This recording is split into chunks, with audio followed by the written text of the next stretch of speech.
Oke. Assalamualaikum warahmatullahi wabarakatuh. Selamat berjumpa lagi pada pelajaran fisika. Kali ini kita akan membahas rangkaian hambatan. Yang pertama, rangkaian seri. Ini ada hambatan R1, R2, dan R3 dirangkai seri. Dihubungkan dengan sumber tegangan dengan baterai E, akan timbul arus listrik sebesar I. Pada rangkaian seri, kuat arus pada tiap-tiap hambatan sama. Jadi, I pada R1, pada R2, pada R3 sama. Maka di sini I1 sama dengan I2, sama dengan I3, sama dengan I. Kuat arusnya sama. Pada rangkaian seri, potensial rangkaian sama dengan jumlah potensial tiap-tiap hambatan.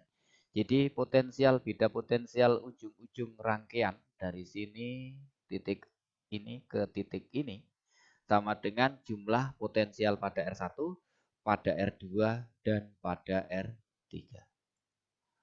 Vs sama dengan V1 ditambah V2 ditambah V3. Oke. Kita akan gabung dengan menggunakan hukum Ohm. Nah, hukum Ohm itu I kali R. Maka Vs-nya I kali Rs, V1-nya I kali R1, V2-nya I kali R2, dan V3-nya I kali R3. Karena I-nya sama, I sama dengan I1, sama dengan I2, sama dengan I3, maka hambatan rangkaian seri bisa ditulis menjadi R1 ditambah R2 ditambah R3. Jadi nanti hasil dari rangkaian hambatan seri itu lebih besar daripada hambatan yang ada. Terus tujuannya apa kita merangkai hambatan itu secara seri? Tujuannya adalah untuk mendapatkan nilai hambatan yang sesuai dengan yang kita inginkan, sementara di pabrikan tidak tersedia. Ya mirip-mirip uang lah, kalau kita butuhnya 200.000. Kan tidak ada dari Bank Indonesia itu mengeluarkan uang 200.000, itu enggak ada. Adanya 100 ribuan, berarti kita butuh 2. Adanya 50.000, berarti kita butuh 4. Adanya 20.000, kita butuh berapa? Silahkan dihitung sendiri. Ya, jadi itu kenapa hambatan itu kok dadak dirangkai secara seri? Itu karena kita menginginkan nilai hambatan, tetapi di pabrikannya itu tidak tersedia, maka dirangkai seri. Dan yang berikutnya rangkaian paralel hambatan. Ini R1, R2, R3 dirangkai paralel. Ujung-ujungnya ketemu, itu paralel. R1, R2, R3 ketemu ujungnya. R1, R2, R3 juga ketemu ujungnya. Ketemu di ujung yang sama, di titik yang sama. Oke.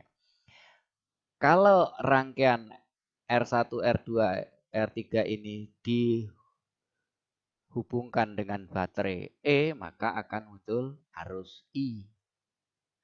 Nah, ketika di percabangan arus ini ketemu sesuai dengan hukum 1 Kirchhoff, arus yang masuk sama dengan yang meninggalkan, maka I sama dengan I1 ditambah I2 ditambah I3. Oke. Ya, harusnya sana. Pada rangkaian paralel, potensial tiap-tiap hambatan sama dengan potensial rangkaian. Jadi potensial R1, R2, R3 sama dengan potensial dari titik sini. Perhatikan sampai titik sini. V paralel sama dengan V1 sama dengan V2 sama dengan V3. Oke. Dari hukum 1 Kirchhoff, kuat arus rangkaian sama dengan jumlah kuat arus tiap-tiap hambatan.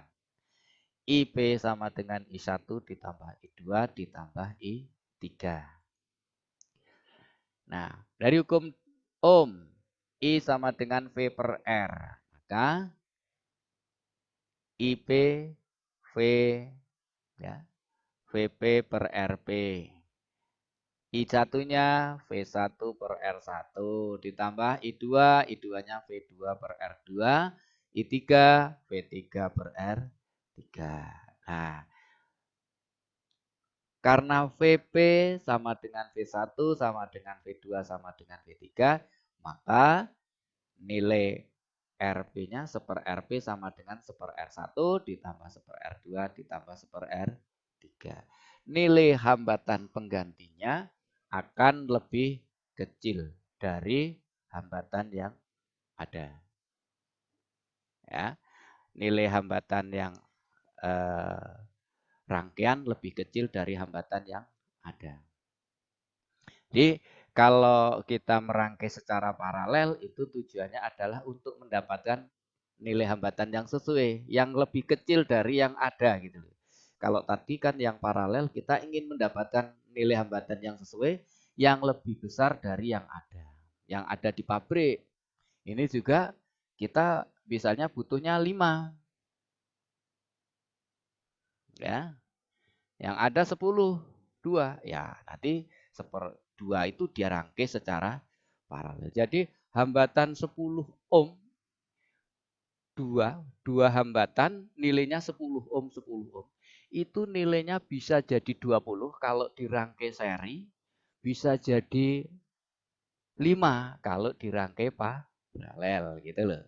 Jadi perangkaian hambatan ini punya maksud. Maksudnya apa? Untuk mendapatkan nilai hambatan sesuai yang kita inginkan dari hambatan yang ada. Gitu loh. Oke, terima kasih. Matur nuwun, sampun cekap. Mudah-mudahan apa yang Bapak sampaikan bisa kalian pahami. Terima kasih, tetap semangat. Salam fisika. Assalamualaikum warahmatullahi wabarakatuh.